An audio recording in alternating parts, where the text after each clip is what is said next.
तालिबानी सब सोच रहे थे कि अमेरिका की फौज हटे तो इनको हम दिखाएं, और यहां बैठे तालिबान सोच रहे हैं कि ये योगी मोदी हटें और हम इनको मजा चखाएं।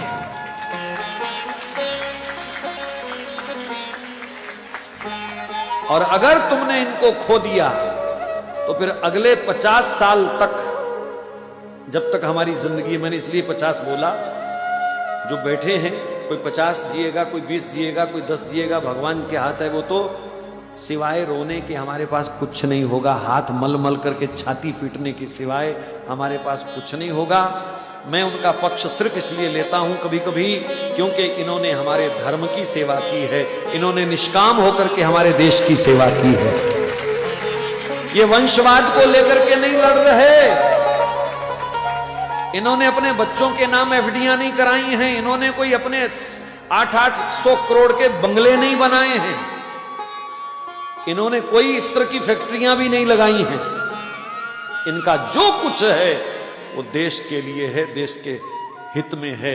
एक प्रधानमंत्री की मां और 10 बाई 10 के कमरे में रहती हो तो उस बंदे के तो चरण धो के पीने चाहिए हिंदू समाज को।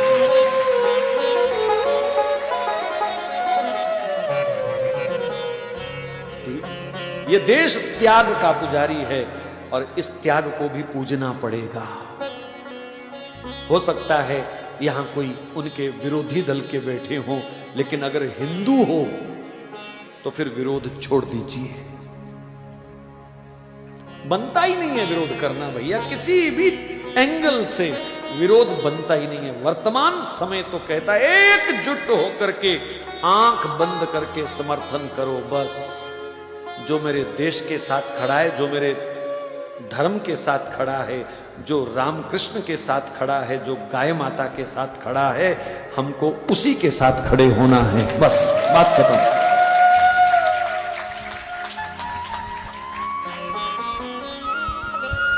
500 वर्ष का कलंक धुल रहा है अयोध्या में है? और फिर भी हम दूसरा कोई चिंतन दिमाग में लाएं तो ये बदकिस्मती के सिवाय और कुछ नहीं है। ये देश राम का है, ये परिवेश राम का है, और जो राम का सम्मान करे उनका सम्मान हमको करना ही चाहिए हर हालत में।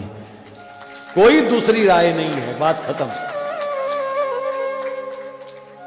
देश सुरक्षित है इन हाथों में और इन्हीं हाथों में रहना चाहिए, बात खत्म। बस हम तो एक ही प्रार्थना कर रहे हैं कि जब चाय वाला जाए तो गाय वाला आए, बस।